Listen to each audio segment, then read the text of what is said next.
At 6:47 in the morning, the forest near the Kola River was completely silent, minus 43 degrees. Cold enough to freeze breath. Mid-air Finnish soldier lay buried inside a snowdrift, not moving, not blinking for 4 straight hours. 150 meters away, 12 Soviet soldiers were marching through the trees. They had scopes. They had numbers. They had orders to capture him alive. They never saw him. They never heard him. By the time the first body hit the snow, the others did not even know they were under attack. In less than 4 minutes, an entire patrol vanished into the forest. The Soviet army would call him White Death. They sent snipers. They sent artillery. They sent hunters. Trained to kill hunters. Nothing worked. By the end of the winter, this one quiet farmer, using iron sights, no camouflage, no scope, would leave over 500 enemy soldiers dead. No celebration, no hatred, no patience, cold and perfect aim. This is the true story of how one man broke an army and vanished back into the snow. Winter came early to Finland in 1939. The forests froze solid. The rivers turned into roads of ice along the eastern border. A quiet country prepared for something it could not stop. The Soviet Union was watching, planning, waiting. Finland had been independent for only 22 years. Before that, it had belonged to Russia for over a century. The border was thin, poorly defended, and dangerously close to Leningrad. Joseph Stalin wanted land. He wanted a buffer. He wanted control. Finland refused. On November 30th, 1939, at 8 in the morning, Soviet artillery opened fire. Shells fell on Finnish towns, not military bases, civilian homes. The invasion had begun. 1 million Soviet soldiers moved toward Finland. 3,000 tanks, 2,500 aircraft. Finland had 300,000 men, almost no tanks, barely over 100 planes. The world expected Finland to collapse in 2 weeks. It did not, because Finland had something the Soviets did not understand: rain, weather, and men who knew both. One of those men was named Simo Häyhä, was born on December 17, 1905. In a tiny farming village near the Russian border, his family grew rye and potatoes, raised cattle and pigs, and lived far from cities. The nearest town was 8 kilometers away, 400 people, 1 church, 1 school. Simo left school at 14, like most rural boys, and worked the farm full-time. He was small, 5'3", quiet, almost invisible, but the forests noticed him from the age of 12. Simo hunted fox, deer, elk, not for sport, for survival. Hunting taught patience, stillness, reading wind, reading ground in winter. A mistake meant death. By 20, he was the best hunter in the region. He could remain motionless for hours in cold, waiting for one perfect shot. 1925, Simo completed mandatory military service. He joined the Civil Guard, a volunteer defense force. Finland expected war. Everyone knew it. Training focused on rifles, accuracy, discipline. At 150 meters, Simo hit targets nearly every time. At 300 meters, still precise. 500 meters, better than most instructors. Then he went home for 13 years. He farmed, hunted, and competed in shooting matches. He won again and again. He used the same rifle every time, a Mosin Nagant M2830, iron sights only, no scope, no modification. He trusted simplicity. When war came, he was 34. On November 30th, mobilization orders reached his village.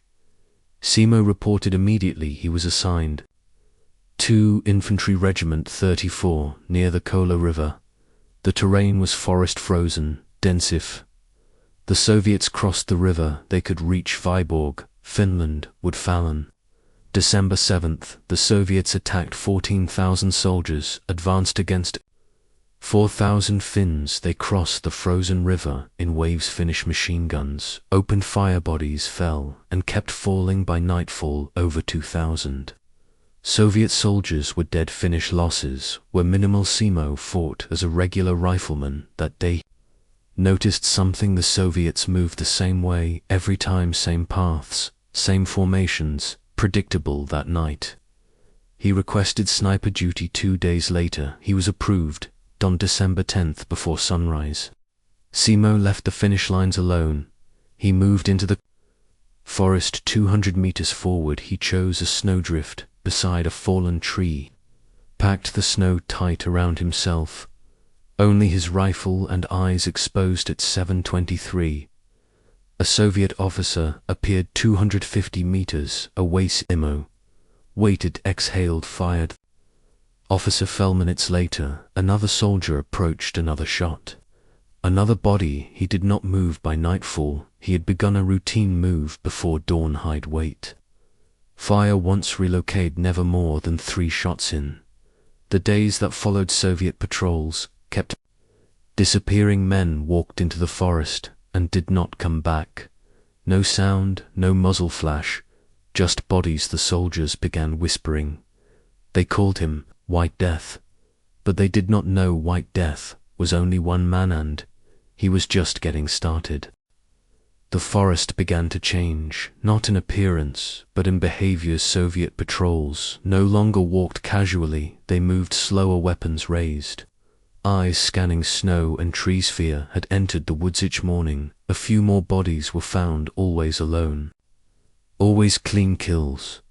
No one ever saw the shooter. Simo Häyhä worked in silence. He left Finnish lines before dawn, moved carefully through frozen undergrowth, and chose positions others would ignore. Snow drifts, fallen logs, small rises in the terrain. He shaped the snow with his hands, packed it tight. Flattened edge is nothing that looked unnatural before firing. He placed snow inside his mouth. Breath in extreme cold creates vapor. Vapor gives away position. With snow cooling his breath, nothing showed. He waited, sometimes for hours. Cold pressed into his bones. Muscles stiffened, but he did not move. When a target appeared, there was no hesitation. One breath, one shot. The bullet struck before sound reached the target. Soviet soldiers dropped instantly. Some never understood they had been hit. Others panicked, firing wildly into trees. By the time return fire came, Simo was already gone. He never stayed long. 50 meters away, sometimes more. The forest protected him because he understood it. Within 2 weeks, his kill count rose sharply. Finnish officers began keeping records, dates, times, locations. The numbers were difficult to believe. By late December, over 80 Soviet soldiers were confirmed dead. All from one sector, always the same pattern. One shot, one body. Soviets reacted first. They sent more patrols, larger groups, better armed. The groups did not help. More men simply meant more targets. Then they sent snipers, professional shooters, equipped with scopes. They worked in pairs, one spotter, one shooter. They searched tree lines, watched snowdrifts, waited for flashes. They found nothing. Urine sights do not glint. Snow absorbs. Muzzle blasts. The shots seemed to come from nowhere, one by one. The Soviet snipers fell. Some were shot while setting up, others while watching the wrong direction. None ever fired a confirmed return shot. The Soviets could not understand it. They believed White Death was a Unit 6. 8 men. No one believed it was one. Farmer. January arrived, and with it, the coldest temperatures in decades, -40. Sometimes, worse, metal froze to skin, oil-thickened weapons felled. Simo adjusted. He kept his rifle dry. Clean, simple, no scope to fog. No moving parts to freeze. The cold did not bother him. He had lived in it all his life. Soviet soldiers suffered heavy coats, dark uniforms. They stood out against white snow. At 400 meters, they were visible. Simo extended his range. He adjusted instinctively. No calculations, just feel wind distance. Angle years of hunting made it automatic. By mid-January, the Soviet command had a name: White Death. The name spread quickly. Men refused. Patrol duty officers threatened punishment. Some soldiers chose punishment because punishment was not certain death. White Death was the forest sector near the Kola River became avoided. Orders were questioned. Morale weakened.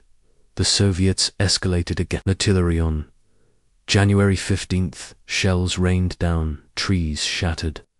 Snow exploded, the forest burned under steel.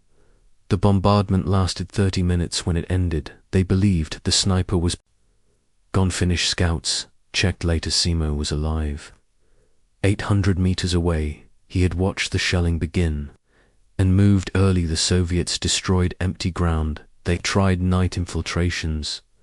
Mole hunter teams moving silently. One such team waited near a trail expecting White Death. Simo sensed it. Something felt wrong. He changed direction, circled wide and found them waiting, their backs turned for shots, for bodies.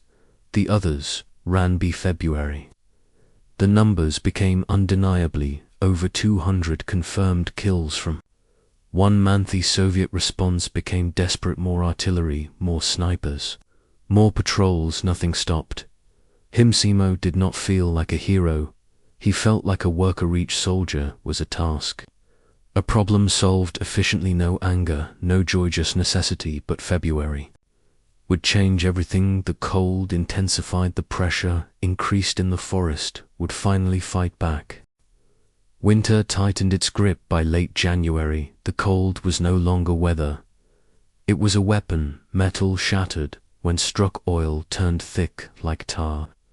Men woke up screaming because their toes were gone. The Red Army had begun to fear the forest itself. They stopped whistling, they stopped talking. Even orders were passed in whispers. Every tree felt like a witness.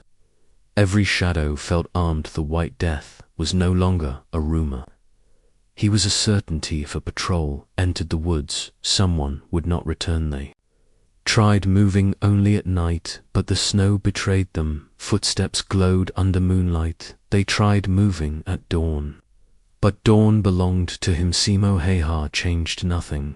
No new rifle, no scope, no extra equipment. He trusted what he had always trusted: distance, patience and silence. He packed snow into his mouth so breath would not fog the air. He built nests of ice, pressed his body into frozen ground, and waited until pain disappeared. Sometimes he waited 12 hours, sometimes longer, not for movement, but for certainty. He did not chase targets, he let them arrive. One Soviet sniper finally saw him. A glint, a flicker, a mistake. The bullet struck the snow beside Simo. To close, to loud. Simo adjusted his position by inches, slow enough to avoid sound, slow enough to avoid life. One shot, one body. The Soviet sniper was never found. Command responded with artillery shells, tore open the forest. Trees fell like matchsticks. Snow turned black. When the bombardment stopped, they sent men forward. The forest answered with silence, then shots, then screams, then nothing. The Soviets marked his last known position.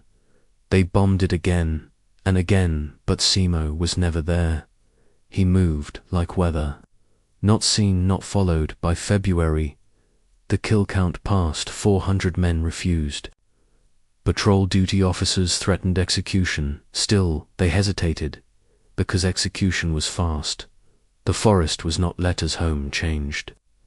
No talk of victory, only requests for socks, for warmth, for survival. Some wrote farewell notes before every mission. Simo never counted, never celebrated.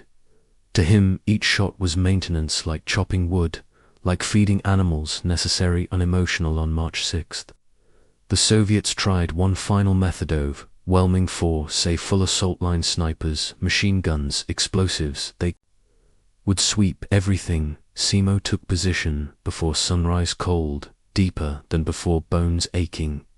He fired again and again. Then the sound came. A different sound, a crack that was not his rifle. The world exploded, a bullet struck his face, shattering jaw, destroying teeth. He fell into the snow unconscious. The forest went quiet. The White Death was gone, or so they believed. The men who found him thought he was dead. His face was destroyed, blood frozen into the snow. Jaw shattered, half his head unrecognizable. No movement, no sound. They lifted him carefully, as if lifting a body already gone. Simo Häyhä weighed almost nothing. Now weeks of cold and hunger had stripped him down. They carried him on a sled, pulled by men who did not speak. Even victory felt fragile when they reached the medical tent. Doctors shook their heads. No pulse, they could feel no reaction. They marked him for the dead. Then he breaths, shallow breath barely there. They rushed him into surgery. No anesthesia. There was none to spare. The surgeon worked by lantern light, hands numb, tools, slipping, bone fragments removed. Teeth gone, jaw hanging loose. They stitched what they could and hoped. Simo did not wake. Days passed, then weeks. The war continued. Without him the forest felt different now, still dangerous, but quieter. Soviet patrols moved again, more confident, still careful. They told stories that the White Death was finally gone. Back in the field, hospitals' lists were updated. Confirmed kills, confirmed deaths. Simo Häyhä listed as wounded, then listed as dying, then nothing. On March 13th, the winter war ended. A ceasefire signed, borders redrawn. Finland survived. Barely on the same day, Simo opened his eyes. He saw light, but could not speak. He could not feel his face, could not move his jaw. Doctor stared. Some crossed themselves. He should not have lived. They fed him through tubes, kept him warm, kept him breathing. With slow pain, constant. He lost most of his teeth, his jaw permanently damaged. But his eyes were calm. He never asked about the war, never asked about numbers. Others asked him how many. He never answered. Official records listed over 500 confirmed kills. Unofficial numbers were higher. Snipers, submachine gun, close combat. But Simo did not correct anyone. When he finally stood again, he walked outside. Snow still covered the ground, but the forest was silent in a new way. No gunfire, no engines, just wind. He returned home quietly. No parade, no speeches. Farmer again, raising dogs, hunting for food. People came looking for him, journalists, officers, politicians. He avoided them, or when asked how he survived, he gave simple answers. Training, luck, cold. When asked if he hated the enemy, he said no. When asked if he would do it again, he said, I did my duty. Years passed, the scars stayed. Children grew up hearing his name, but never from him. He lived into old age, watching the world change. Rifles changed, wars changed, but patience did not. When he died, there was no mystery left, only snow, silence, and history catching up. The White Death had never vanished. He had simply stopped shooting. Peace did not erase memory, it only removed the noise. For Simo Häyhä, silence had always been normal. He woke before sunrise, not from habit but from instinctive. And decades later, his body still listened. He returned to the woods, not as a soldier, but as a hunter. The forest recognized him. Animals moved differently around him. Birds did not scatter, snow did not crack. Neighbors noticed that he walked without sound. Children were warned, do not sneak up on that man, not because he was dangerous, but because he would know. The government offered medals, honors, ranks. He accepted politely, then disappeared again. He never spoke at ceremonies, never raised his voice. When asked about fear, he said fear wastes energy.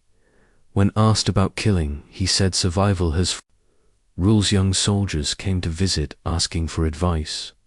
He told them, practice, learn your weapon, know the weather. Nothing more. They wanted secrets.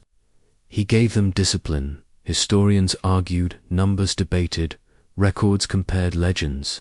Simo never joined the conversation. To him, history was written in snow, then erased. Years later, another war came, then another. Technology advanced.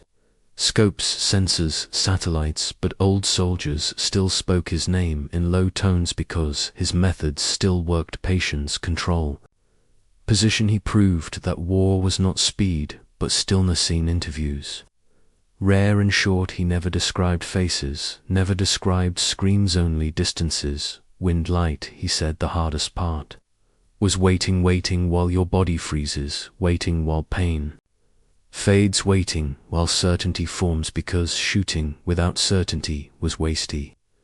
Lived longer than most of his generation, outlasting enemies, outlasting comrades. Time never rushed him.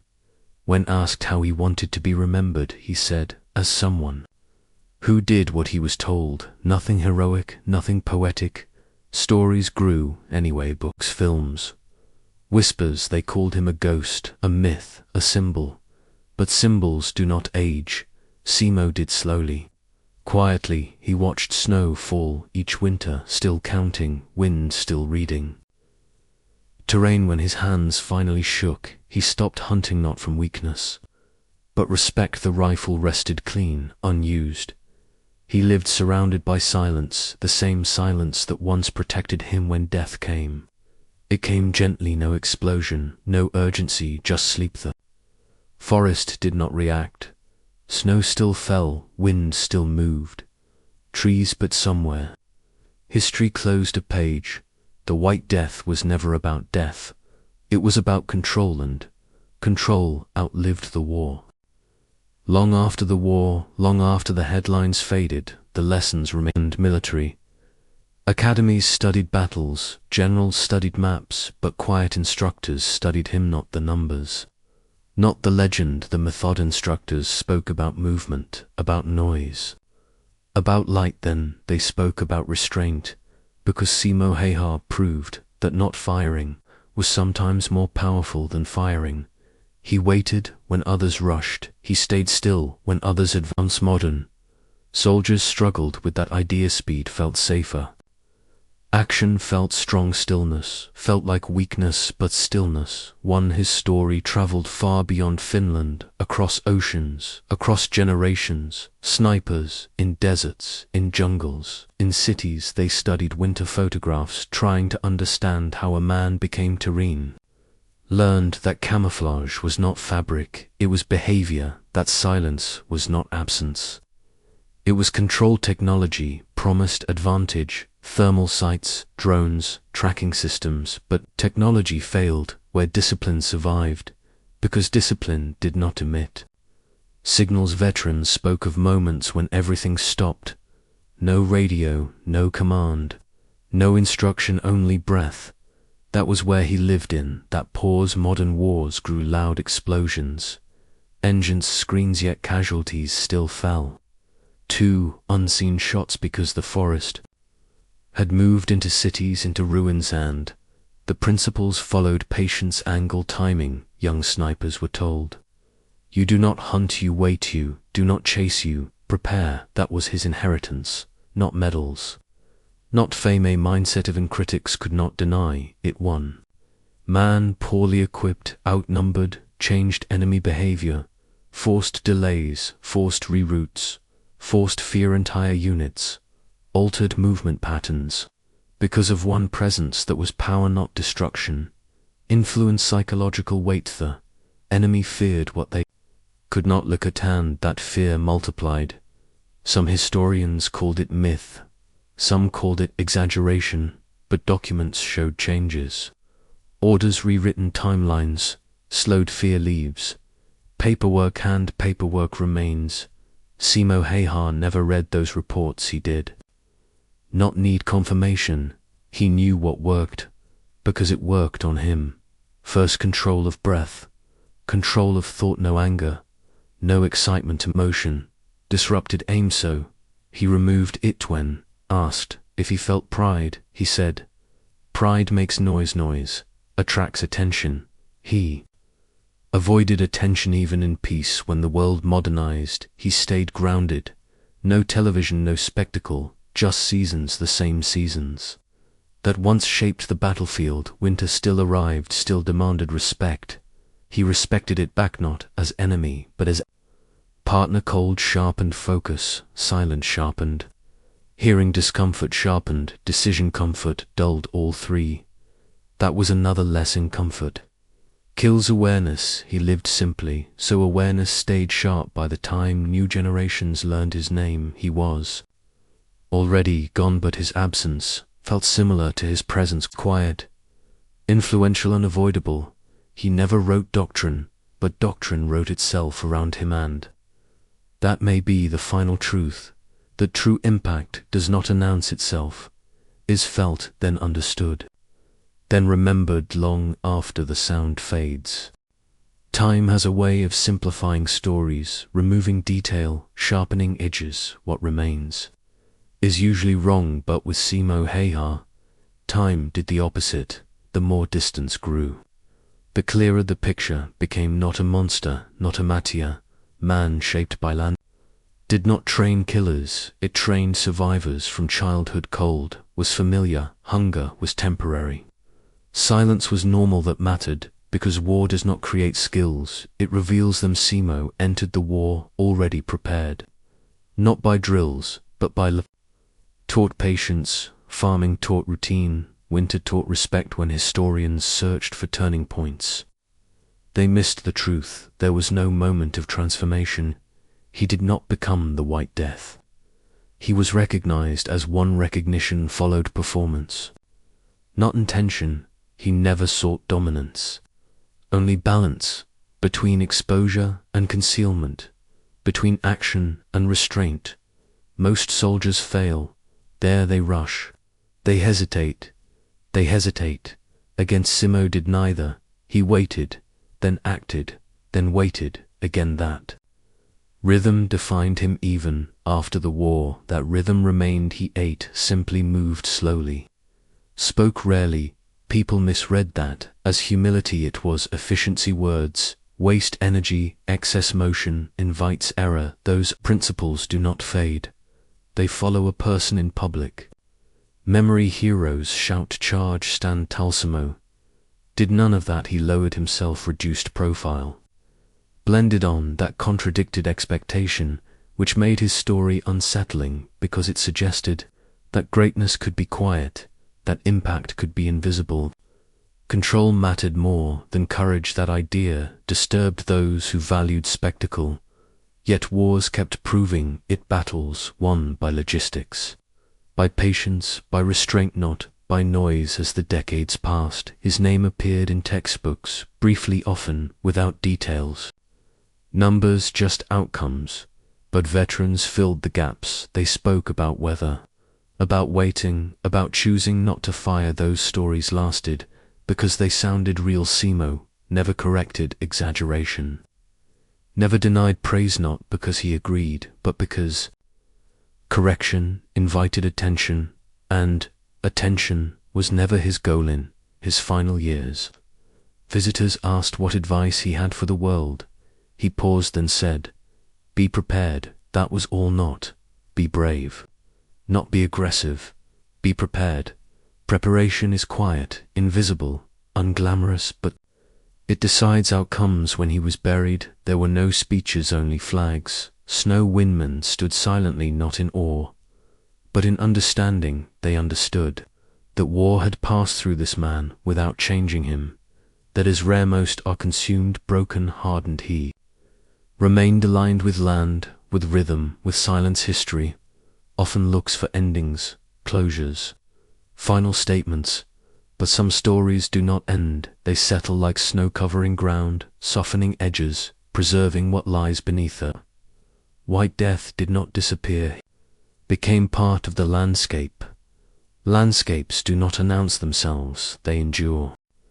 There is a reason this story still matters, not because of numbers, not because of war, but because it shows what happens when a human being masters restraint. The modern world celebrates reaction, speed, volume, visibility, everything loud, everything instant. Häyhä stood against that instinct. He proved that the opposite could dominate, that silence could shape outcomes, that stillness could bend momentum. In a century filled with machines, he relied on body control, In a war driven by firepower, he relied on patience. That contrast is why his legacy survives, because it challenges assumptions. It asks uncomfortable questions. What if doing less achieves more? What if control beats aggression? What if discipline outlasts technology? Those questions do not belong only to war. They belong everywhere, in leadership, in conflict, in survival.